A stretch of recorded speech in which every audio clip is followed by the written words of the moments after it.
लोक सेवियों का सर्वांगपूर्ण शिक्षण करके धर्म तंत्र से लोकमानस का परिष्कार यहाँ का एक विशिष्ट कार्यक्रम है। 1 मास के सत्रों में प्रायः हजारों भावनाशील कार्यकर्ता नैतिक, बौद्धिक तथा सामाजिक क्रांति का परिपूर्ण शिक्षण लेने प्रतिमास आते हैं। शिक्षण, निवास एवं भोजन की व्यवस्था निःशुल्क है। केंद्र सरकार तथा राज्य सरकारों के विभिन्न पदाधिकारियों को यहाँ नैतिक, बौद्धिक तथा व्यक्तित्व परिष्कार का शिक्षण 5 दिवसीय सत्रों में दिया जाता है। अब तक 20,000 से अधिक अधिकारी इन मूल्य परम शिक्षणों से लाभ पा चुके हैं। यहाँ से अखंड ज्योति एवं युग निर्माण योजना नामक हिंदी मासिक तथा युग शक्ति गायत्री गुजराती, मराठी, उड़िया, बंगला, तमिल, अंग्रेजी एवं तेलुगु भाषाओं में तथा प्रज्ञा अभियान पाक्षिक हिंदी एवं गुजराती में प्रकाशित होते हैं। भारत और विश्व में इन सभी पत्रिकाओं के पाठकों की संख्या लगभग 25 लाख है। गायत्री परिवार के संस्थापक परम पूज्य गुरुदेव पंडित श्री राम शर्मा आचार्य द्वारा गायत्री महाविद्या, जीवन जीने की कला, व्यक्ति, परिवार तथा समाज निर्माण जैसे विषयों पर 3000 से अधिक पुस्तकें लिखी गई हैं, जिनका प्रकाशन गायत्री तपोभूमि एवं अखंड ज्योति संस्थान मथुरा द्वारा हिंदी एवं अन्यान्य 10 भाषाओं में किया गया है। इस युग साहित्य ने करोड़ों व्यक्तियों को निरंतर परिवर्तित किया है। गायत्री महाविज्ञान 3 भागों में, प्रज्ञा पुराण 4 खंडों में, समग्र आर्य साहित्य तथा वैज्ञानिक आध्यात्मवाद पर लिखा गया साहित्य विशेष रूप से लोकप्रिय हुआ है। वेदों के नवीनतम वैज्ञानिक रहस्यों को उद्घाटित करने वाले भाष्य विद्वज्जनों के लिए प्रेरणादायी सिद्ध हो रहे हैं। परम पूज्य गुरुदेव पंडित श्री राम शर्मा आचार्य जी को 1964 में संपन्न सर्वधर्म सभा में तत्कालीन पंजाब के गृह मंत्री श्री मोहन लाल शर्मा द्वारा लाइफ ऑफ इंडिया की उपाधि, 1978 में उत्तर प्रदेश के तत्कालीन राज्यपाल माननीय डॉक्टर एम चेन्ना रेड्डी द्वारा संस्कृत एकेडमी की सम्मानास्पद सदस्यता, 29 जनवरी 88 को उत्तर प्रदेश शासन द्वारा ताम्रपत्र एवं स्वाधीनता संग्राम सेनानी सम्मान पत्र जैसे सम्मान दिए गए।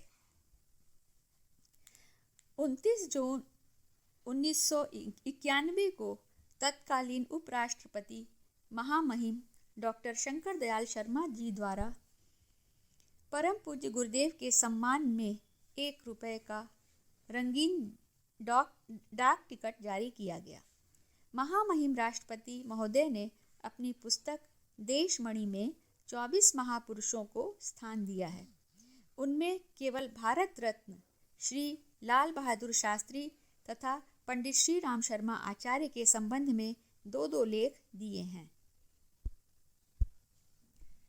कृषि मंत्रालय भारत सरकार द्वारा शांति कुंज को प्राकृतिक विपत्ति निवारण सलाहकार परिषद की सदस्यता प्रदान की गई है।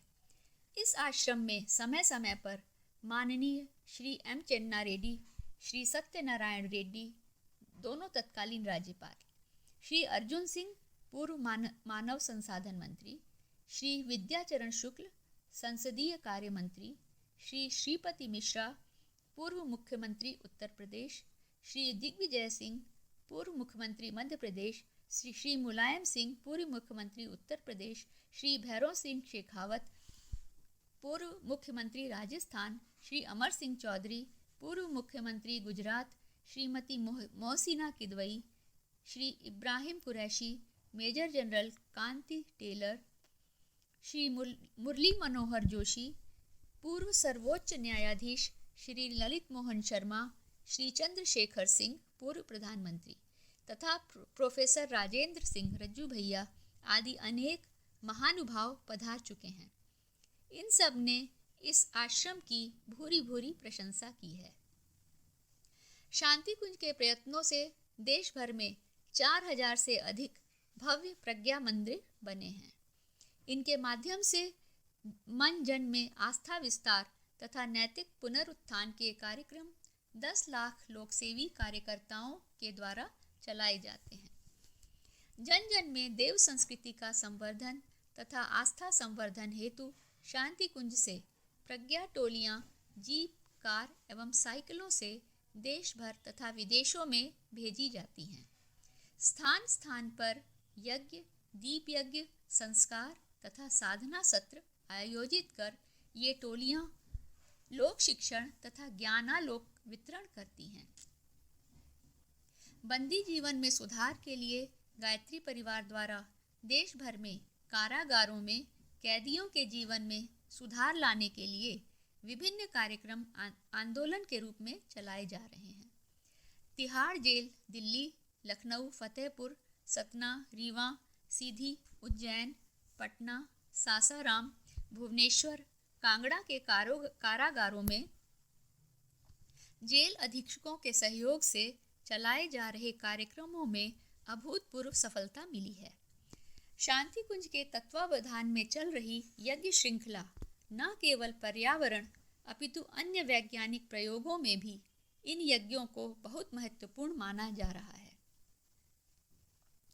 इन एनवायरमेंटल एंड टेक्निकल कंसल्टेंट्स ने उत्तर प्रदेश प्रदूषण बोर्ड की सहायता से यज्ञ के पर्यावरण पर प्रभाव का अनुसंधान करके बताया कि यज्ञ से हवा में सल्फर डाइऑक्साइड की मात्रा 3.036 माइक्रोग्राम से घटकर 0.8 माइक्रम से घटकर 1.02 माइक्रोग्राम हो गई।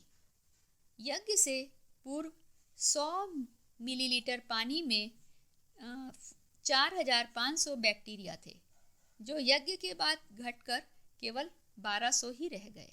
अभी थोड़े से आंकड़े प्रस्तुत किए जा रहे हैं, पर ग्राम विकास विश्वविद्यालय चित्रकूट तथा छिंदवाड़ा मध्य प्रदेश के वैज्ञानिक इस दिशा में बहुत महत्वपूर्ण अनुसंधान कर रहे हैं। यज्ञ के द्वारा पर्यावरण पर पड़ने वाले इस संतोषजनक परिणामों को देखकर शांति कुंज द्वारा भारत सरकार से संपर्क किया जा रहा है, जिससे कि संयुक्त राष्ट्र संघ के माध्यम से यज्ञोपचार प्रक्रिया अर्थात यज्ञोपैथी पर विश्व भर में होने वाले अनुसंधान कार्यों को प्रोत्साहित तथा विस्तारित किया जा सके। समूचे राष्ट्र की कुंडलिनी जागरण के लिए परम पूज्य गुरुदेव ने युग संधि महापुरस्चरण की घोषणा की थी। इसके अंतर्गत लगभग 24 लाख व्यक्ति आज भी प्रतिदिन लगभग 240 करोड़ गायत्री मंत्र का महानुष्ठान कर रहे हैं। स्वास्थ्य सेवाओं की दृष्टि से हमारे गांव नितांत उपेक्षित हैं। इस उपेक्षा के निवारण के लिए गायत्री परिवार द्वारा सारे देश में चल ग्राम्य चिकित्सा सेवा प्रारंभ की गई है। प्रारंभ आगरा आंवलखेड़ा से किया गया, पर सारे देश में इसका विस्तार किया जा रहा है। न केवल स्वास्थ्य परीक्षण अपितु निःशुल्क औषधियां देने की पूरी व्यवस्था की गई है। ग्रामवासियों को बौद्धिक शिक्षण भी दिया जाता है। दैवी सत्ता द्वारा परोक्ष रूप से संचालित इस विराट मिशन की सारी व्यवस्था लाखों व्यक्तियों द्वारा प्रतिदिन एक मुट्ठी अनाज एवं 1 रुपए की राशि से चल रही है। निष्ठावान परिजन 1 से 4 घंटे नित्य समय तथा एक दिन की आजीविका इस पुण्य प्रयोजन के लिए देते हैं। लगभग 1000 उच्च शिक्षित कार्यकर्ता यहाँ स्थायी रूप से सपरिवार निवास करते हैं। निर्वाह हेतु वे औसत भारतीय स्तर का भत्ता मात्र संस्था से लेते हैं। अनुदान उपादान। शांति कुंज युग ऋषि तपोनिष्ठ वेद मूर्ति पंडित श्री राम शर्मा आचार्य एवं शक्ति स्वरूपा माता भगवती देवी के तप से अनुप्राणित आध्यात्मिक चेतना का उद्गम केंद्र है। मानव के नव निर्माण की एक प्रयोगशाला है तथा एक ऐसा संस्थान है जहां राष्ट्र के अभिनव निर्माण के प्रयोग निरंतर चलते रहते हैं। इस प्रगतिशील आश्रम में प्राचीन काल के ऋषियों के गुरुकुलों आरण्यकों जैसे अनुशासन पाले जाते हैं। यहाँ नियमित रूप से चलने वाले संजीवनी साधना सत्रों, 5 दिवसीय परामर्श सत्रों, विशेष परामर्श हेतु पूर्व सूचना देकर या स्वीकृति लेकर आए स्वस्थ व्यक्तियों को ही ठहराया जाता है। इस तीर्थ स्थली में ठहरने वालों के लिए निर्धारित नियमों का पालन करना अनिवार्य है। इन उद्देश्यों की प्राप्ति में यहाँ जाति, वंश, लिंग, धर्म, संप्रदाय का किसी तरह का कोई भेदभाव नहीं है। यहाँ के वातावरण को इस तरह विनिर्मित किया गया है जिससे कण कण में प्राण ऊर्जा, साधना की प्रचंड ऊष्मा विद्यमान है। यहाँ का प्रशिक्षण, यहाँ की परंपराएं इतनी प्रखर हैं कि उनमें भाग लेने वाला कोई भी व्यक्ति कोरा नहीं जा सकता। सामान्य व्यक्ति भी यहाँ के असामान्य आत्मिक शक्ति और मनोबल लेकर लौटते हैं। तीर्थ निवास को तीर्थ सेवन कहा गया है, अर्थात यहाँ की प्रवृत्तियों को आत्मसात करने से ही वह लाभ मिलते हैं। उसके लिए यहाँ के दैनिक कार्यक्रम और विशिष्ट क्रियाकलापों की पूरी जानकारी आवश्यक है। शांति कुंज में दैनिक कार्यक्रमों का समय विभाजन चक्र इस प्रकार है। जागरण, प्रार्थना, दैनिक कार्य, उपासना आदि। प्रातः जागरण अप्रैल से सितंबर 3:30 बजे, अक्टूबर से मार्च 4 बजे। प्रातः आरती अप्रैल से सितंबर 4 बजे, अक्टूबर से मार्च 4:30 बजे। ध्यान, प्रातः ध्यान सामूहिक जप अप्रैल से सितंबर 4:30 बजे, अक्टूबर से मार्च 5 बजे। अखंड दीप दर्शन, ऋषि युग चरण पादुकाओं को प्रणाम अप्रैल से सितंबर 5 बजे, अक्टूबर से मार्च 5:30 बजे। सामूहिक यज्ञ एवं समस्त संस्कार अप्रैल से सितंबर 5:45 और अक्टूबर से मार्च 6:30। प्रातः सत्संग प्रवचन अप्रैल से सितंबर 7:45 और अक्टूबर से मार्च 8 बजे। भोजन प्रसाद अप्रैल से सितंबर 9:30 बजे, अक्टूबर से मार्च भी 9:30 बजे। मध्याह्न कक्षा गोष्ठी अप्रैल से सितंबर 12 बजे और अक्टूबर से मार्च भी 12 बजे। अखंड दीपक एवं गुरु सत्ता की चरण पादुकाओं को नमन भेंट परामर्श 12:30 से 3:30 पूरे साल। ज्योति अवतरण साधना 1:30 पूरे वर्ष। सामूहिक श्रमदान अप्रैल से सितंबर 3:30 बजे और अक्टूबर से मार्च 3 बजे। सायंकाल भोजन 4:30 बजे और अक्टूबर से मार्च 4 बजे।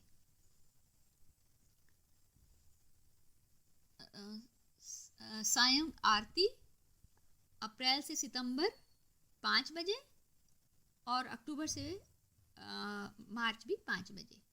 सायंकाल नाद योग साधना शाम को 6 बजे पूरे वर्ष। संकीर्तन एवं कथा वीडियो 6:15 बजे पूरे वर्ष। रात्रि विश्राम अप्रैल से सितंबर 9 बजे और अक्टूबर से मार्च 8 बजे रात्रि विश्राम। कोई भी संस्कार, दीक्षा, देव स्थापना एवं तीर्थ श्राद्ध करना हो तो एक दिन पूर्व संस्कार प्रकोष्ठ में नाम लिखवाया जाता है और जो समय व स्थान बताया जाए वहाँ पर उपस्थित रहना अनिवार्य है। दीक्षा, विवाह संस्कार के लिए आवश्यक परामर्श संस्कार प्रकोष्ठ में तथा पूर्णाहुति के लिए सुपारी, गोले जनरल स्टोर से प्राप्त किए जा सकते हैं। ओढ़ने बिछाने के बिस्तर, झाड़ू, बल्ब, ताला, बाल्टी आदि दैनिक उपयोग की वस्तुएं गद्दा स्टोर से मिलती हैं। ध्यान साधना, कर्म कांड प्रशिक्षण, गीत संगीत, पूज्य गुरुदेव वंदनीय माता जी के प्रवचनों का ऑडियो वीडियो कैसेट स्टॉल पर मिलते हैं। साहित्य स्टॉल त्रिपदा भवन के सामने है, वहाँ से मिशन की पुस्तकें खरीदी जा सकती हैं। आश्रम की सभी पत्र पत्रिकाओं, अखंड ज्योति, युग निर्माण योजना, युग शक्ति गायत्री, गुजराती, मराठी, उड़िया, तमिल, तेलुगु, बंगला तथा पाक्षिक प्रज्ञा अभियान की सदस्यता के लिए स्वागत कक्ष साहित्य स्टॉल प्रज्ञा वन के समीप, लेखा कार्यालय के समीप तथा ब्रह्म वर्चस्व, इन सभी स्थानों में चंदा जमा किया जा सकता है। जमा राशि की रसीद अवश्य लें। यदि रुकने का अनुदान चरण पादुकाओं पर चढ़ाकर नीचे लेखा कार्यालय से रसीद लें। यदि रुकने का समय न हो तो अनुदान लेखा कार्यालय में जमा करके रसीद लें। मध्याह्न चरण पादुकाओं के दर्शन के पूर्व प्रतीक्षालय में मिशन की योजनाओं व प्रणेताओं के जीवन दर्शन पर वीडियो सतत चलता रहता है। आश्रम परिसर घूम लेने के बाद वहां बैठकर सभी उसे बारी बारी देख सकते हैं। यहाँ निःशुल्क स्वास्थ्य परीक्षण का भी प्रबंध है। उसके लिए अपराह्न 1 से 3:30 बजे तक डिस्पेंसरी के ऊपर स्वास्थ्य परीक्षण कक्ष में संपर्क करें। आयुर्वेदिक औषधियाँ जड़ी बूटी स्टॉल पर मिलती हैं। शिविरों की स्वीकृति के लिए स्वागत कक्ष के ऊपर ब्लॉक्स में संपर्क करें। ऑफिस कार्यक्रम के संदर्भ में प्रतीक्षालय के सामने संगठन कार्यालय से संपर्क करें। समयदान के संबंध में प्रतीक्षालय के पास समयदान कार्यालय से संपर्क करें। Post office, Punjab national bank एवं टेलीफोन बूथ एवं जनरल स्टोर की सुविधाएं भी आश्रम परिसर में ही हैं। परम पावन तीर्थ में आवास संबंधी अनुशासन अनुबंध। शांति कुंज एक परम तीर्थ स्थल है जिसका उद्देश्य है विद्या विस्तार और प्रतिभा परिष्कार द्वारा राष्ट्र को सशक्त, समर्थ और जीवंत बनाना। आश्रम परिसर की पवित्रता अक्षुण्ण बनी रहे, उस निमित्त निम्न अनुशासन बनाए रखने का विनम्र अनुरोध किया जाता है। यहाँ नशीली वस्तुओं का सेवन वर्जित है। परिसर के अंदर बीड़ी सिगरेट ना पिएं, पान ना खाएं। चीखना, चिल्लाना, शोर मचाना, जोर जोर से बातें करना, सीटी बजाना सर्वथा वर्जित है। प्रातःकाल सोकर उठने से लेकर यज्ञ पूर्णाहुति तक यथासंभव मौन व्रत पालन करें। बच्चे शोर न मचाएं, यह ध्यान रखें।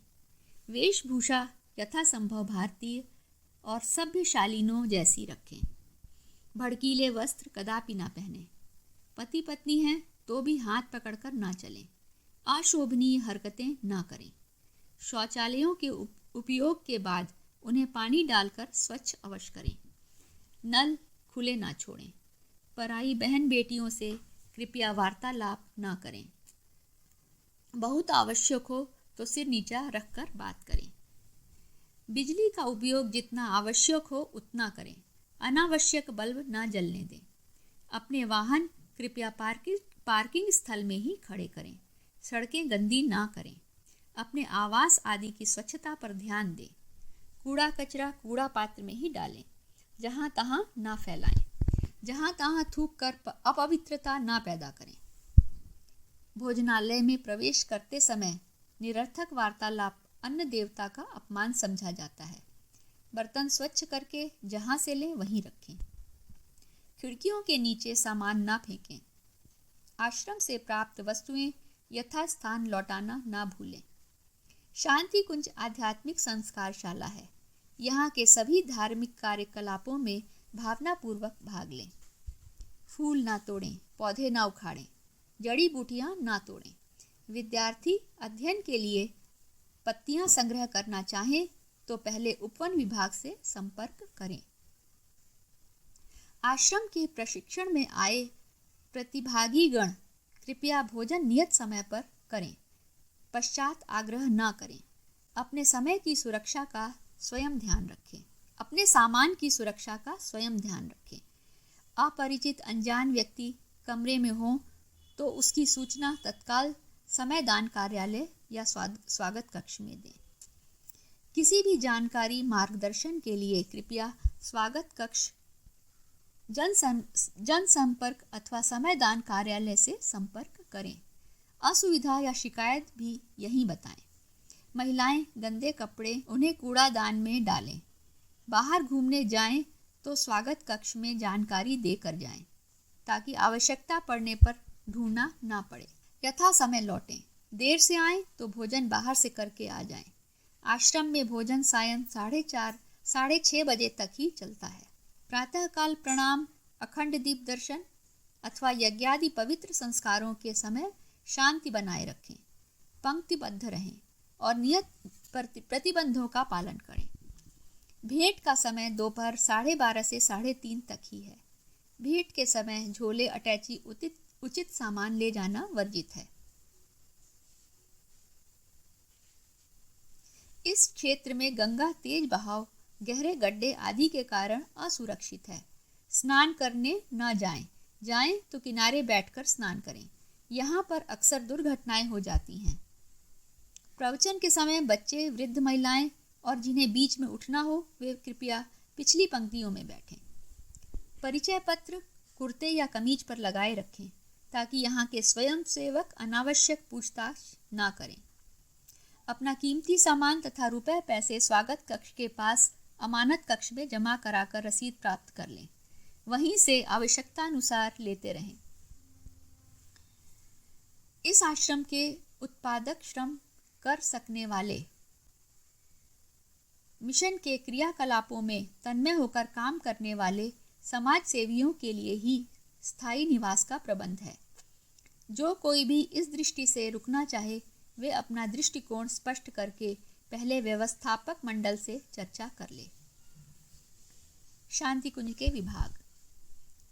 गायत्री तीर्थ शांति कुंज 12.7 एकड़ के विस्तृत भूभाग में फैला है, जहां प्रशासनिक विभाग, लेखा विभाग, पत्राचार विभाग, विदेश विभाग, कंप्यूटर विभाग, निर्माण विभाग, विद्युत विभाग, जल विभाग, दूर संचार विभाग, भोजनालय, रसोई घर, कैंटीन, पाक निर्माणशाला, चिकित्सालय, जड़ी बूटी निर्माणशाला, औषधि विभाग, जनसंपर्क विभाग, समाचार संप्रेषण विभाग, इलेक्ट्रॉनिक मीडिया विभाग, जलपान विभाग, उद्यान विभाग, जनरेटर कक्ष, प्रतीक्षालय, महत्वपूर्णाहुति विभाग, संस्कार विभाग, वेद विभाग, कर्मकांड विभाग, सुरक्षा विभाग, परिवहन विभाग, स्वावलंबन विद्यालय, जनरल स्टोर विभाग, फोटो फीचर फोटोग्राफी विभाग, देवात्मा हिमालय, प्रदर्शनी विभाग, वनस्पति विभाग, सेंट्रल स्टोर, काष्ठ शिल्प विभाग, महिला मंडल विभाग, प्रज्ञा मंडल विभाग, रचनात्मक प्रकोष्ठ, शिक्षण प्रशिक्षण प्रकोष्ठ, स्वागत कक्ष, प्रेस विभाग, प्रज्ञा अभियान पाक्षिक भवन, शांति कुंज न्यूज़ एंड फीचर सर्विस, साहित्य स्थल, उद्घोषणा कक्ष, अमानती सामान गृह, खोया पाया विभाग, संगीत विभाग, साहित्य विभाग, आदि ग्रंथ विभाग,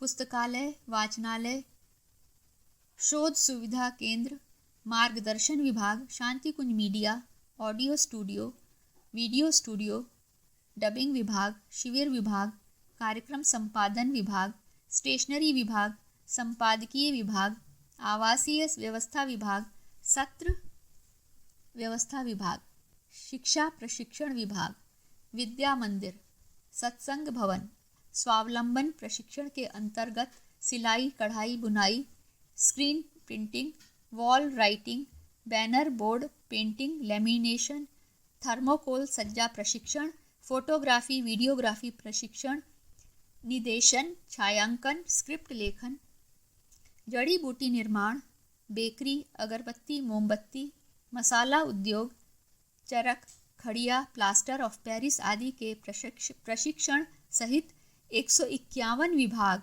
स्वतंत्र इकाई के रूप में कार्य कर रहे हैं। धर्म मंच से लोक शिक्षण। शांति कुंज हरिद्वार धर्म मंच से लोक शिक्षण की एक अनुपम व अनूठी एकेडमी है। आचार्य श्री राम शर्मा चार दीवारी में पठन पाठन का कार्य करने वालों को ही शिक्षक नहीं कहते, बल्कि संस्कृति व धर्म का बोध कराने वाला व्यक्ति भी लोक शिक्षक की भूमिका निभाता है। अध्यापक आचार्य गणों ने हमेशा संस्कृति, धर्म व राष्ट्र की रक्षा तथा उसके निर्माण में पुरोहित बनकर अग्रगामी भूमिका निभाई है। इसका इतिहास साक्षी है। वर्तमान में उत्पन्न विकृतियों को दूर कर सुसंस्कारिता के वातावरण निर्माण में अध्यापक गण अपना दायित्व समझें, अपनी संस्कृति को समझें व समझाएं, युग धर्म का पालन करें। भारतीय संस्कृति आध्यात्म का पर्याय है। आध्यात्म अर्थात जीवन जीने की कला, जिसे संस्कृति कहते हैं। हमारी भारतीय संस्कृति मात्र संस्कृति नहीं, सभ्यता है, जो बाहरी जीवन को सुंदर व रहन सहन के तरीके सिखाती है। भारतीय संस्कृति में मातृ देवो भव, पितृ देवो भव तथा आचार्य देवो भव की मान्यता रही है। विदेशों में उनका उतना महत्व नहीं। वर्ष में एक बार फादर डे, टीचर डे मनाकर उनको याद किया जाता है, जबकि हमारे यहाँ हमेशा उन्हें आदर सत्कार से देखा व माना जाता है। पश्चिम की सभ्यता आज व्यक्ति, परिवार, समाज पर हावी है। पश्चिम की सभ्यता बाजारवाद का पर्याय है। इसके हावी होने से भारतीय संस्कृति पर विपरीत प्रभाव पड़ रहा है। यह अपनी भारतीय संस्कृति ज्ञान परीक्षा इस ओर बढ़ाया गया कदम है। यह 4 शब्दों में निहित भावों को प्रदर्शित करता है। भारतीय से तात्पर्य जिस संस्कृति का उद्भव, पोषण व प्रचलन भारत की पावन भूमि पर भारतीय ऋषियों, तत्ववेत्ताओं द्वारा किया गया। संस्कृति जो श्रेष्ठ व कल्याणकारी जीवन जीना सिखाती है का ज्ञान होना आवश्यक है। उसे व्यवहार में कैसे लाएं, उसकी क्या विशेषताएं हैं, क्या क्या उपलब्धियां हैं, यह समझ आई कि नहीं, उसका मूल्यांकन आत्मशोधन, आत्मनिर्वाण व आत्मोन्नति के रूप में किया जाना ही परीक्षा है। यह परीक्षा भारतीय संस्कृति का भली भांति ज्ञान कराने वाली शिक्षण व्यवस्था है। आज संस्कृति नाचना गाना मात्र से समझी जाती है, जिसे संस्कृति नहीं अपसंस्कृति कहें तो ज़्यादा ठीक है। कल्चर अर्थात जीवन जीने की पद्धति, जिसमें प्रत्यक्षवाद, उपभोक्तावाद का बोलबाला है, जिसने सांस्कृतिक मूल्यों का अवमूल्यन कर दिया है। संस्कृति अर्थात विद्या, जो जीवन में मूल्यों की स्थापना करने का ज्ञान कराती है। विनम्रता, आध्यात्मिकता के गुणों का अंतस्थ होना ही संस्कृति है। ज्ञान का विस्तार अध्यापकों में हो और उनकी सहायता से विद्यार्थियों में विनम्रता, सदाशयता, साहस एवं विवेक जैसे गुण तथा चिंतन, चरित्र व व्यवहार में उत्कृष्टता आए, यही इस परीक्षा का उद्देश्य है। सद्गुणों की खेती करना ही भारतीय संस्कृति है। विचार क्रांति ऐसे आती है। विद्या अर्थात विनम्रता का भाव, ज्ञान का अनुमोदन, ज्ञान का अनुपान संवेदना के साथ अंदर जाएगा, तभी व्यक्ति महान बनेगा। ज्ञान ही संस्कृति है। ज्ञान पवित्र होता है, जैसा गीता में कहा गया है, न ही ज्ञानेन सदृशम पवित्रम इहि विद्यते। सबसे बड़ा ज्ञान है अपनी आत्मा अर्थात स्वयं को जानना। स्वयं का सुधार ही संसार की सबसे बड़ी सेवा है। ज्ञान के अभाव में तनावग्रस्त जीवन है, व्यक्ति हानि से परेशान है।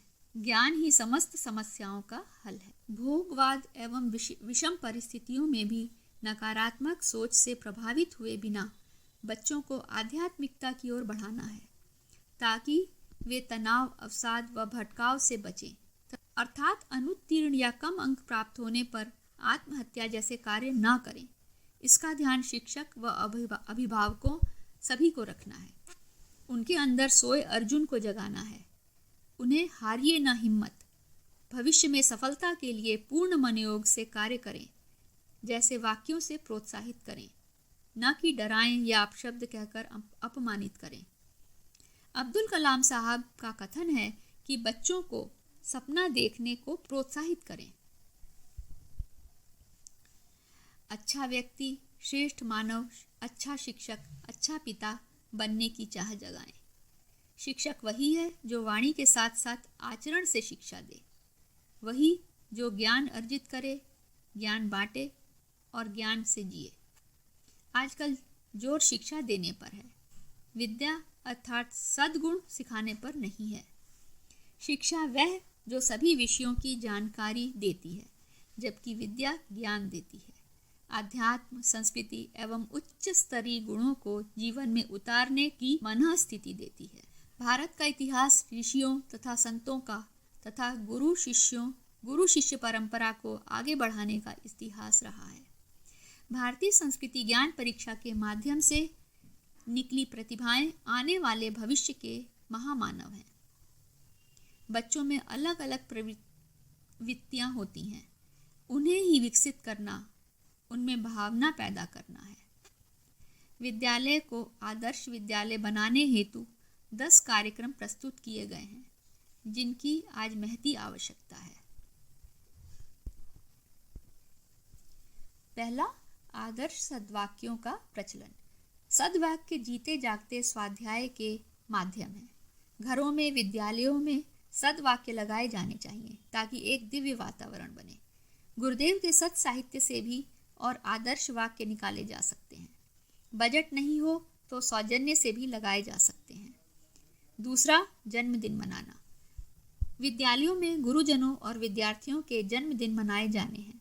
एक सप्ताह या एक माह में एक बार, एक कालांश या 30 मिनट में उस सप्ताह या माह जिनका जन्मदिन आता है, उन सभी का तिलक कर स्वस्ति वाचन, आशीर्वाद, एक अच्छाई ग्रहण करना एवं एक बुराई छोड़ने का संकल्प लेना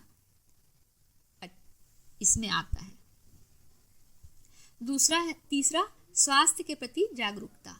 देव संस्कृति विश्वविद्यालय के छात्र छात्राओं ने बच्चों एवं युवाओं में योग के प्रति क्रांति पैदा की है। बच्चों को कैसे आसन, प्राणायाम एवं ध्यान कराने से रोग दूर होते हैं तथा स्वास्थ्य लाभ होता है, यह बताया जाता है। चौथा, गमलों में स्वास्थ्य। कुछ जड़ी बूटियां गमलों में लगाई जा सकती हैं, जिनमें तुलसी आदि लगाएं तथा विभिन्न बीमारियों के समय काम में ली जा सकती हैं। पांचवा, वाटिका एवं वृक्षारोपण।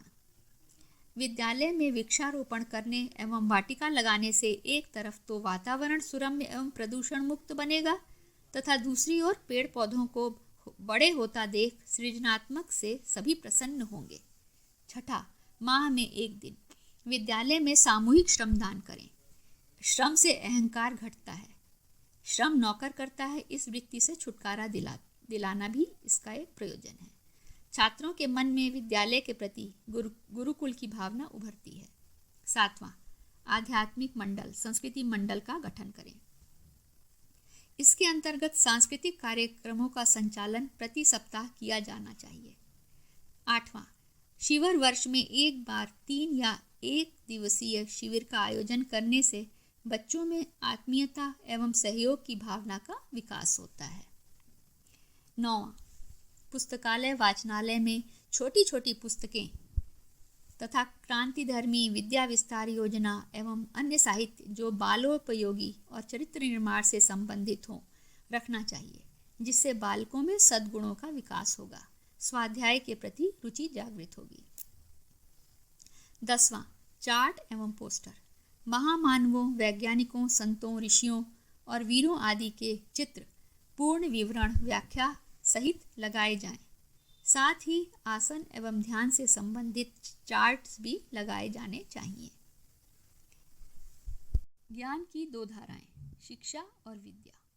परम पूज्य गुरुदेव ने शिक्षा एवं विद्या के समन्वय के संबंध में जो विचार अमृतवाणी में व्यक्त किए, उनके अनुसार मनुष्य की विशेषता ज्ञान है। ज्ञान न हो तब ज्ञान विहीन होने की वजह से चेतन होते हुए भी सभी प्राणियों को नीचे दर्जे में गिना जाता है। जीवन तो वनस्पतियों में भी है, पर ज्ञान नहीं है। दूसरे भी हैं, मक्खी, मच्छर, कीड़े मकोड़े, उनमें भी जीवन है। मेढक में भी जिंदगी है, मछली में भी जिंदगी है, कछुए में भी जिंदगी है, चिड़ियों में भी जिंदगी है। फिर उनको क्यों हम नीचे दर्जे का मानते हैं? उनमें एक ही कमी है, वह है ज्ञान की कमी। मनुष्य ज्ञान का देवता माना गया है। ज्ञान की वजह से, मननशील होने की वजह से, विचारशील होने की वजह से मनुष्य का स्तर ऊंचा उठा है।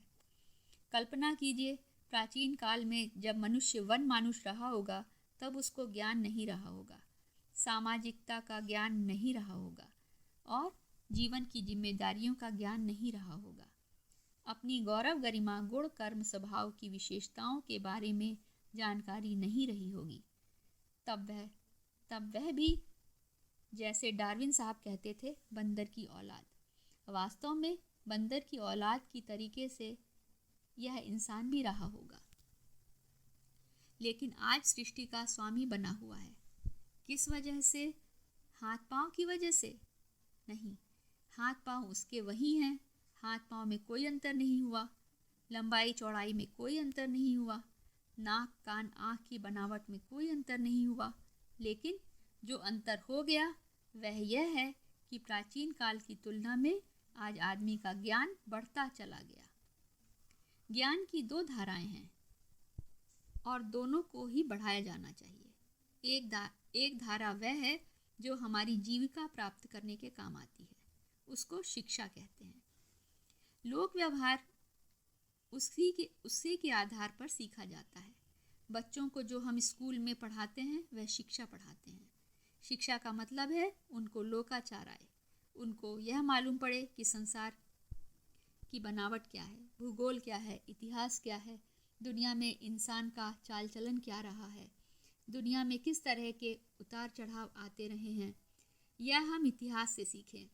पेड़ कैसे पैदा होते हैं, यह सृष्टि क्या है, राजनीति क्या है, समाज क्या है, नागरिक कर्तव्य क्या है, जीविका उपार्जन कैसे करना चाहिए, अर्थशास्त्र क्या है, वगैरह बातें सीख करके हम जीविका उपार्जन कर सकते हैं और जीविका उपार्जन की तरह से लोक व्यवहार में प्रवीण हो सकते हैं।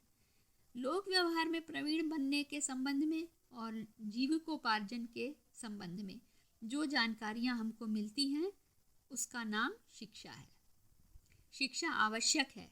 शिक्षा ना होगी तो आदमी अपने शरीर का संभाल किस तरह कर पाएगा, समाज के साथ तालमेल किस तरह बैठा पाएगा, अपनी अकल का उपयोग किस तरह से कर पाएगा। इन सब जानकारियों के लिए शिक्षा तो आवश्यक है, लेकिन शिक्षा से ही काम चलने वाला नहीं है। शरीर के जीवन के लिए, भौतिक जीवन को ठीक बनाए रखने के लिए शिक्षा बेहद जरूरी है, लेकिन केवल भौतिक जीवन ही तो जीवन नहीं है। एक और भी तो हमारा जीवन है जिसको हम आध्यात्मिक जीवन कहते हैं। चेतना भी तो कोई हमारे भीतर है, आत्मा भी तो कोई हमारे भीतर है, विवेक भी तो कोई हमारे भीतर है, संवेदनाएं भी तो हमारे भीतर हैं। इन सबको ठीक रखने के लिए एक और चीज की जरूरत है जिसका नाम है विद्या। ज्ञान की दूसरी धारा उसी को कहते हैं जिसको विद्या कहा गया है। विद्या का पूरा नाम आध्यात्म विद्या आप माने तो भी हर्ज नहीं है। आप ऋतंभरा प्रज्ञा इसको कहें तो भी कोई हर्ज नहीं, इसको आप गायत्री कहें, प्रज्ञा कहें तो भी कोई हर्ज नहीं। वास्तव में महत्व उसी का है। जानकारियों के बारे में, दुनिया की जानकारियों के बारे में तो ढेरों आदमी ऐसे हैं जिनकी जानकारियां बहुत हैं, बहुत होशियार हैं। आदमी विद्यावान कम है क्या दुनिया में? कलाकार कम है क्या दुनिया में? चतुर आदमी दुनिया में कम है?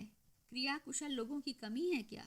पर स्वयं के लिए और दूसरों के लिए क्या उपयोगी साबित हुए?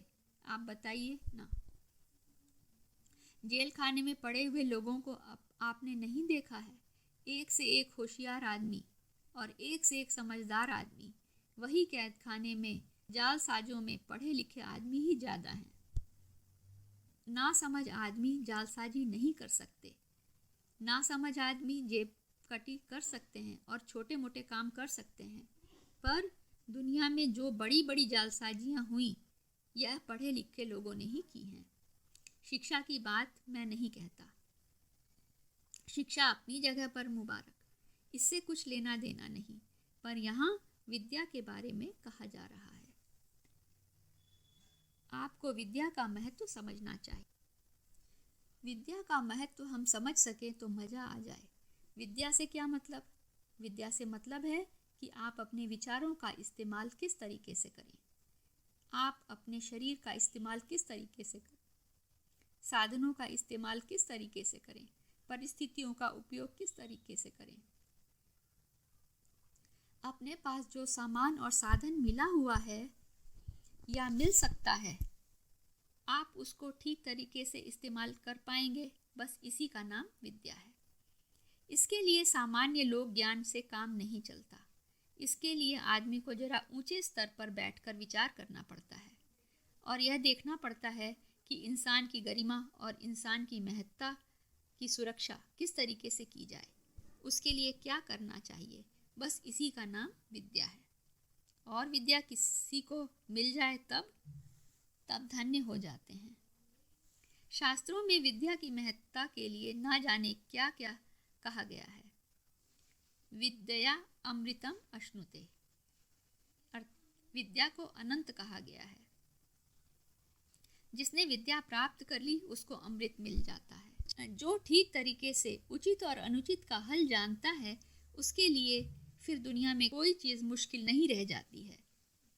जिसको यह मालूम है कि समस्याएं किस तरीके से पैदा होती हैं और उनके समाधान क्या है, यह लोगों को मालूम नहीं है। लोगों का यह ख्याल है कि परिस्थितियों की वजह से समस्याएं पैदा होती हैं, लेकिन सही बात यह नहीं है। परिस्थितियों की वजह से समस्याएं उत्पन्न नहीं होती, दूसरों की वजह से समस्याएं उत्पन्न नहीं होती, बल्कि आदमी की मनोस्थिति इसके लिए जिम्मेदार हुए। यह बात आमतौर से लोगों की समझ में नहीं आती। महापुरुषों के इतिहास को यदि आप पढ़ें तो आप आसानी से जान सकते हैं कि समस्याएं कहाँ से उत्पन्न हुई और आदमी किस तरीके से आगे बढ़ सकता है। आपने इब्राहम लिंकन का नाम पढ़ा है ना, जॉर्ज वाशिंगटन को जानते हैं ना, गांधी जी का इतिहास पढ़ा है ना, बुद्ध का इतिहास पढ़ा है ना। इनकी परिस्थितियों में क्या खास बात थी बताइए? बल्कि सामान्य लोगों के बराबर और उससे भी गई बीती परिस्थितियां थीं। लेकिन गई बीती परिस्थितियों में भी उनकी मनोस्थिति इतनी शानदार मनोस्थिति थी कि ना जाने कहाँ से कहाँ उठते और कहाँ से कहाँ बढ़ते चले गए। शंकराचार्य में क्या विशेषता थी आप बताइए? समर्थ गुरु रामदास में क्या विशेषता थी आप बताइए? कबीर की क्या विशेषताएं थीं आप बताइए? कबीर को कौन कंधे पर उठाकर ले गया था आप बताइए ना? केवल मनोस्थिति थी जिसमें विवेकशीलता मुख्य थी।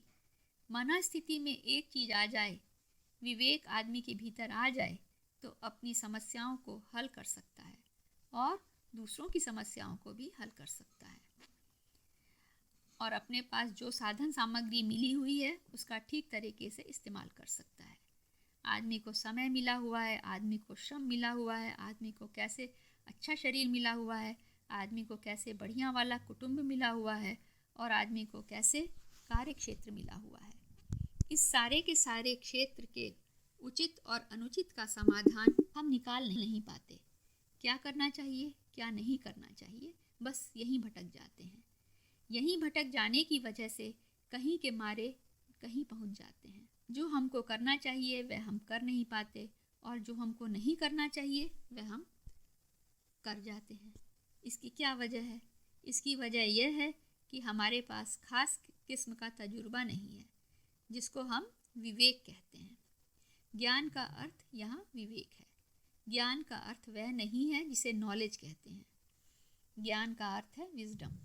विजडम यदि हमारे पास है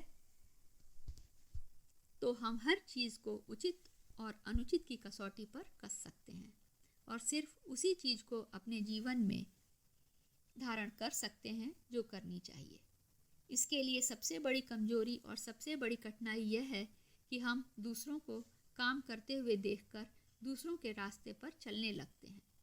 यह काम तो अंधी भेड़ों का है, यह इंसानों का थोड़े ही है। इंसान जहाँ ज़्यादा लोग चलें वहीं हम चलें, जो दूसरे लोग करें वही हम करें, जो दूसरे लोग कहें वही हम कहें, जो दूसरे लोग जिस तरीके से मरें हम भी मरें। यह भी कोई ढंग है?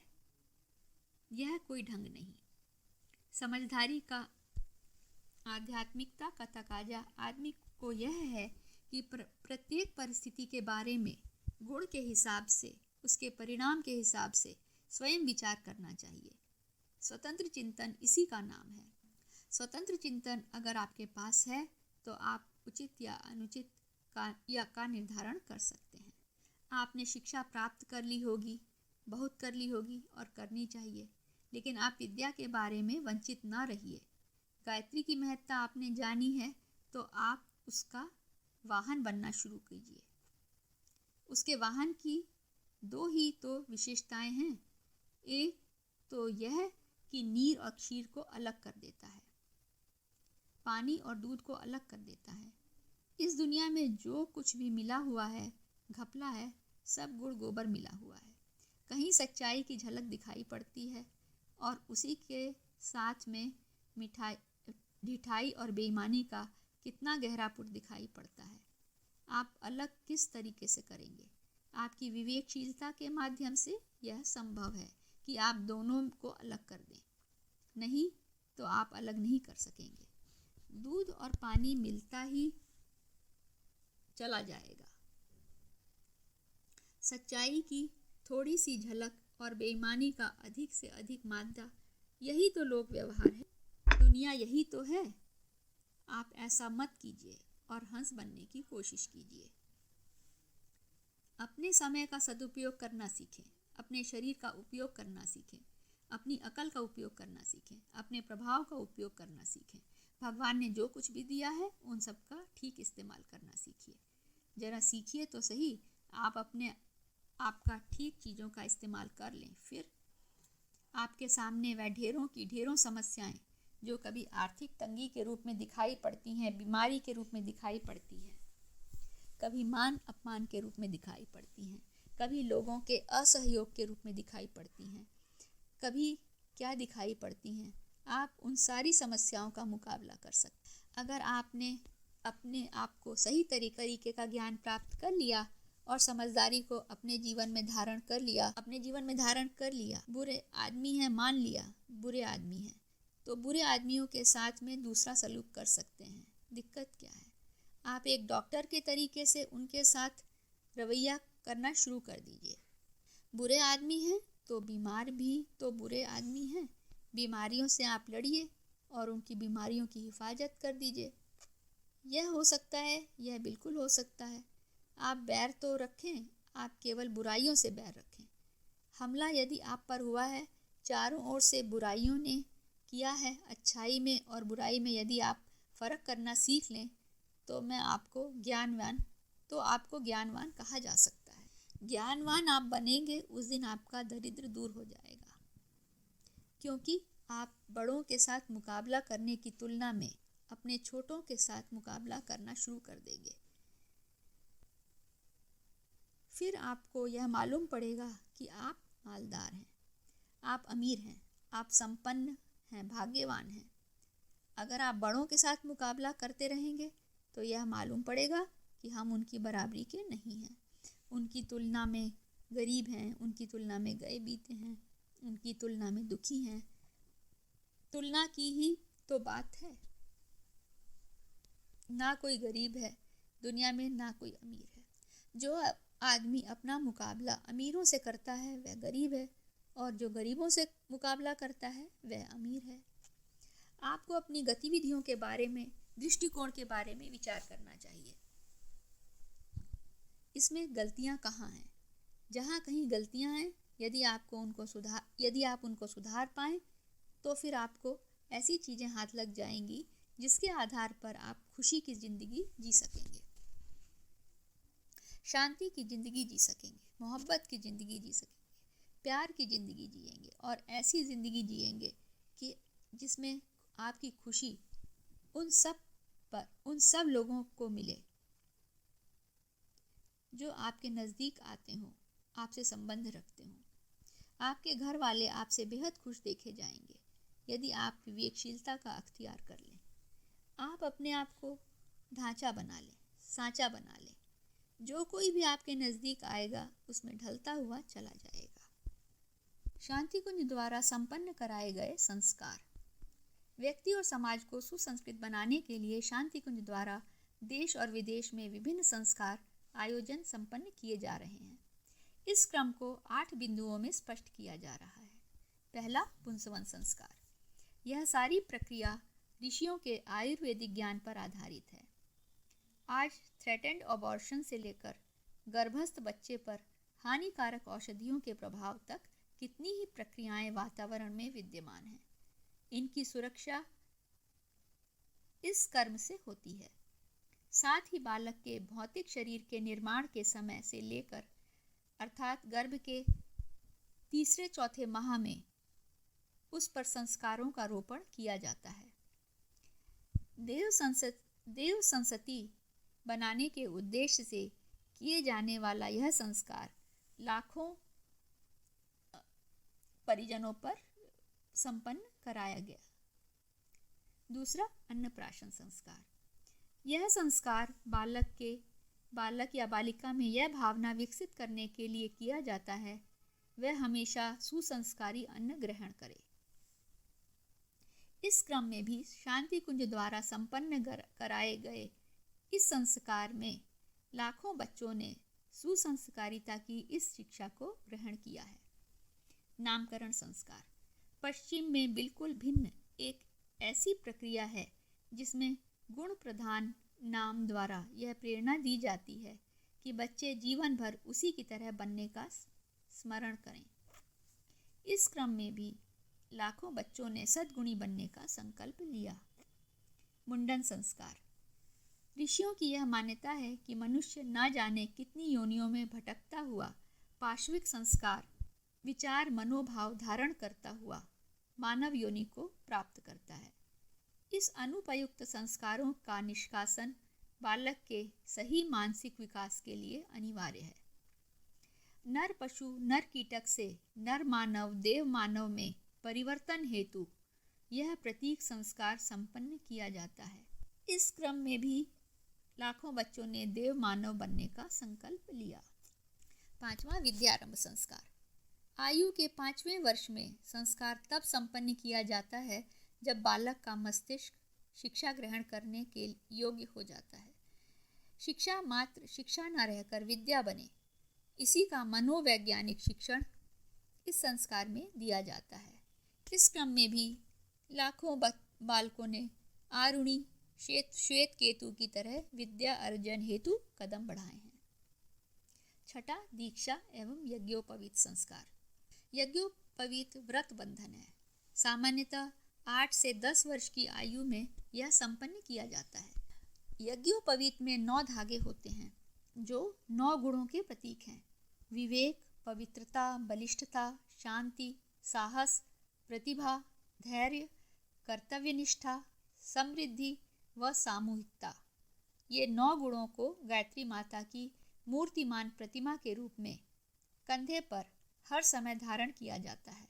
यज्ञ पिता को कंधे पर व गायत्री माता को हृदय पर एक साथ इस प्रतीक सूत्र के माध्यम से धारण कर व्रतशील जीवन के लिए संकल्पित होना पड़ता है। इस क्रम में भी लाखों बच्चों ने इस व्रतशील जीवन का संकल्प लिया। 7वां, जन्म दिवस संस्कार। मोमबत्तियां जलाकर, केक काटकर, महंगे प्रीति भोजों में अपनी संपन्नता का प्रदर्शन करना ही आज इसका पाश्चात्य स्वरूप रह गया है, जबकि यह एक महत्वपूर्ण संस्कार वर्ष में एक बार मनाई जाने वाली आत्मबोध की महत्वपूर्ण प्रक्रिया है। यह विशिष्ट संस्कार इस भावना के साथ मनाया जाना चाहिए कि हर आत्मा में महानता को प्राप्त होने वाली अनंत संभावनाएं विद्यमान हैं। यदि इस दिन आत्मचेतना को झकझोरा जा सके तो व्यक्ति महानता के पथ पर आरूढ़ हो सकता है। इस क्रम में भी शांति कुंज में लाखों बच्चों के जन्म दिवस संस्कार संपन्न किए जाते हैं। अन्यान्य संस्कार। इन उपरोक्त संस्कारों के अलावा मनुष्य व समाज को सुसंस्कृत करने वाले अन्यान्य संस्कारों के द्वारा भी लाखों लोगों को संस्कारवान बनाने का प्रयास किया गया। देव संतति के उद्देश्य से किया जाने वाला यह संस्कार विभिन्न वर्षों में लाखों परिजनों पर संपन्न किया गया। 9वां, आदर्श विवाह। इन विवाह के साथ जुड़ी तड़क भड़क अपव्यय का प्रदर्शन दहेज, बारात आदि की विकृतियों ने समाज में आज एक ऐसा संकट पैदा कर दिया है जिससे सदगृहस्थ निर्माण का तंत्र ही समाप्त हो गया। विवाह संस्कार को इन कुरीतियों से मुक्त करने के लिए शांति कुंज ने आदर्श विवाह को आंदोलन का रूप दे दिया, जिसके अंतर्गत दहेज और अपव्यय से मुक्त विवाह संपन्न कराए जाते हैं। इस क्रम में भी लगातार विभिन्न वर्षों में लाखों विवाह संपन्न कराए गए। 10वां देव स्थापना। वर्तमान समय में पारिवारिक विघटन, बच्चों का सुसंस्कारित होते चले जाना आज एक सामान्य बात है। कुसंस्कारित होते चले जाना आज एक सामान्य बात है। इस विकृति से निपटने के लिए शांति कुंज ने देव स्थापना कार्यक्रम के अंतर्गत घर परिवारों में गायत्री और यज्ञ की प्रक्रिया को स्थापित करके परिवार में आस्तिकता और सुसंस्कृत वातावरण को विनिर्मित करने का प्रयास किया। इस क्रम में भी लगातार लाखों परिवारों के वातावरण को संस्कारवान बनाया गया। 11वां नैतिक शिक्षा के सत्र। नैतिक शिक्षा की योजना के अंतर्गत उत्तर प्रदेश, मध्य प्रदेश, राजस्थान, हरियाणा आदि विभिन्न प्रांतों की सरकारों ने अपने कर्मचारियों को शांति कुंज भेजकर उनके व्यक्तित्व को परिष्कृत, उन्नत व सुविकसित करने में तत्परता दिखाई। इस क्रम में भी लगातार लाखों व्यक्तियों ने भागीदारी की और अपने व्यक्तित्व का अनुकरणीय उदाहरण अपने कार्यक्रम में प्रस्तुत किया। 12वां दुष्प्रवृत्ति उन्मूलन। इस कार्यक्रम के अंतर्गत नशा निवारण कार्यक्रम को प्राथमिकता दी गई। विभिन्न यज्ञीय आयोजनों में ब्रह्म वर्चस्व शोध संस्थान के चिकित्सकों की सहायता से विभिन्न वर्षों में लाखों लोगों ने शराब, चरस आदि नशों के दुर्व्यसनों का त्याग किया। सत प्रवृत्ति के अंतर्गत वृक्षारोपण एवं स्वाध्याय की प्रवृत्ति को बढ़ावा दिया गया। पहला वृक्षारोपण। वृक्षारोपण कार्यक्रम के अंतर्गत गायत्री परिवार के कार्यकर्ताओं के द्वारा पर्यावरण संवर्धन के लिए देश के विभिन्न भागों में लगातार प्रत्येक वर्ष वृक्षारोपण किया जाता रहा है। दूसरा, स्वाध्याय मंडल। अश्लील साहित्य की बढ़ती कुवृत्ति को रोकने के लिए शांति कुंज ने देश भर में स्वाध्याय मंडल की स्थापना को एक कार्यक्रम के रूप में लिया। इस क्रम में भी विभिन्न वर्षों में बहुत बड़ी संख्या में स्वाध्याय मंडल स्थापित किए गए। इसका विस्तृत विवेचन ग्राफ संख्या 8 में है। तीसरा, पत्रिकाओं का प्रकाशन। स्वाध्याय की प्रवृत्ति को बढ़ावा देने के लिए उत्तम विचार सामग्री का प्रस्तुतिकरण शांति कुंज द्वारा प्रकाशित अखंड ज्योति एवं युग निर्माण मासिक पत्रिका के द्वारा किया जाता है। राष्ट्र के साहित्यकारों को पूज्यवर आचार्य श्री के साहित्यकार स्वरूप से परिचित कराने की कार्य योजना। युग निर्माण मिशन के सूत्रधार परम पूज्य गुरुदेव युग ऋषि पंडित श्री राम शर्मा आचार्य जी की लेखनी के आध्यात्मिक, दार्शनिक, मानवीय तथा मनोवैज्ञानिक आदि पक्षों को यदि अद्वितीय एवं ऐतिहासिक कहा जाए तो कोई अतिशयोक्ति न होगी। झोपड़पट्टी से आलीशान अट्टालिकाओं तक, खेत खलिहान से संसद के गलियारों तक, कला के चौगान से विज्ञान के दालान तक, संतरी संत से लेकर मंत्री महर्षियों तक, जहाँ भी गुरुवर साहित्य पहुँचा, जिसने भी उसमें मज्जन किया, उसके जीवन का पोर बोर सजल श्रद्धा में हो उठा। वह आदर्शों का श्रवण मात्र हो गया। प्रखर प्रज्ञा ने उसे ऐसे रंगा कि उसका कोर कोर छोर छोर हर ओर जीवन उत्कृष्टता का वसंत हो गया। पत्र पत्रिकाओं की भारी संख्या और उनकी खपत इस बात का परिचायक है कि लोगों को वास्तव में आज भी साहित्य पढ़ने की चाह है। साहित्य के नाम पर जो कुछ भी परोसा जा रहा है उससे सभी चिर परिचित हैं। ऐसी स्थिति में अंतरात्मा पुकार कर युग धर्म निभाने को प्रेरित करती है और कहती है कि पूज्यवर गुरुवर के युग साहित्य की गंगा को अतृप्त समाज तक शीघ्रातिशीघ्र पहुंचाया जाए। यह कार्य बहुत सहज हो सकता है यदि हम देश के साहित्यकारों तक परम पूज्य गुरुदेव के साहित्यकार स्वरूप को विधिवत पहुंचा सकें। साहित्यकारों को जोड़ने के इस कार्यक्रम का उद्देश्य पूज्यवर के साहित्यिक स्वरूप को विश्व समाज के सामने लाना है। वर्तमान समय के साहित्य जगत को आत्मबोध, कर्तव्य बोध कराना और पूज्यवर के साहित्य के माध्यम से उन्हें वास्तविकता का दर्पण दिखाना इसका प्रमुख उद्देश्य होगा।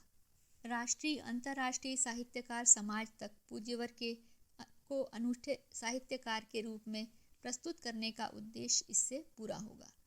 पूज्यवर के एक विश्व धर्म, एक विश्व भाषा, एक विश्व राष्ट्र के स्वप्न संकल्प को पूर्ण करने की दिशा में यह एक सार्थक प्रयास सिद्ध होगा। इसकी कार्य योजना: पहला, विश्वविद्यालयों, महाविद्यालयों, स्कूलों, कॉलेजों के विद्यार्थियों में सद साहित्य के प्रति रुचि जगाना। दूसरा, पूज्यवर के नाम पर स्कूल स्तर से लेकर राष्ट्रीय एवं अंतर्राष्ट्रीय स्तर पर पुरस्कारों की व्यवस्था करवाना। तीसरा, निम्नलिखित सरकारी एवं गैर सरकारी संस्थाओं को पूज्यवर के साहित्य से जोड़ना। पहला, नोबेल पुरस्कार समिति। दूसरा, भारतीय ज्ञानपीठ। तीसरा, केंद्रीय साहित्य अकादमी, जो देश की लगभग 22 भाषाओं में साहित्य प्रकाशित करती है। चौथा, देश की सभी प्रांतीय साहित्य अकादमियाँ। पांचवा, साहित्य से जुड़ी विभिन्न प्रांतीय, राष्ट्रीय एवं अंतर्राष्ट्रीय समितियाँ। छठा, प्रांतीय एवं राष्ट्रीय भाषा संस्थान जैसे हिंदी संस्थान, संस्कृत संस्थान आदि। सातवां, देश की सभी जिला स्तरीय साहित्य समितियाँ। आठवां, देश के विद्यालय, महाविद्यालय, विश्वविद्यालय पाठ्यक्रम निर्माण समितियों के विषय विशेषज्ञों तक पूज्यवर द्वारा रचित तत्संबंधी विशिष्ट सामग्री पहुँचाना। नौवां, भारतीय सेना में धर्म शिक्षकों के लिए चलाए जाने वाले प्रशिक्षण की सामग्री हेतु पाठ्य प्रशिक्षण के निर्माता विशेषज्ञों को इसकी जानकारी देना। चौथा है, साहित्यकारों को जोड़ने के इस कार्यक्रम का प्रचार प्रसार देव संस्कृति विश्वविद्यालय के विद्यार्थियों के इंटर्नशिप का एक हिस्सा बनाया जाए। विद्यार्थी अपने कार्य क्षेत्र में साहित्यकारों, साहित्य मंडलों, साहित्यिक संस्थाओं एवं साहित्यिक पत्रिकाओं से संबंधित आंकड़े एकत्रित कर लें। यह आंकड़े हमारी भावी योजनाओं के क्रियान्वयन के लिए अत्यंत लाभप्रद सिद्ध होंगे। इससे पूरे कार्यक्रम में मितव्ययिता एवं समय की बचत होगी। पांचवा, आगामी इंटर्नशिप में पूज्यवर के साहित्यकार स्वरूप के प्रचार प्रसार के लिए लिखित सामग्री यथा ब्रोशर आदि विद्यार्थियों को उपलब्ध कराया जा सकता है। इससे इंटर्नशिप में हमारे विद्यार्थियों को समय की ज़रूरत के अनुरूप अभिव्यक्ति के अधिकतम सुअवसर प्राप्त होंगे। छठा, देव संस्कृति विश्वविद्यालय के छात्र छात्राओं में से साहित्यिक प्रतिभाओं का चयन करके उनके माध्यम से देश भर में साहित्यिक गतिविधियों को विस्तार दिया जाए। ये विद्यार्थी अपने पूज्य कुलपिता के साहित्यकार स्वरूप से राष्ट्र के साहित्यकारों को बखूबी परिचित करा सकते हैं। पूज्यवर के साहित्य पर विशेष शोध करने वाले चयनित व्यक्तियों या शोधार्थियों का सम्मान किया जाए। भारतीय संस्कृति ज्ञान परीक्षा में पूज्यवर के साहित्यकार के स्वरूप पर लेख दिए जाएं।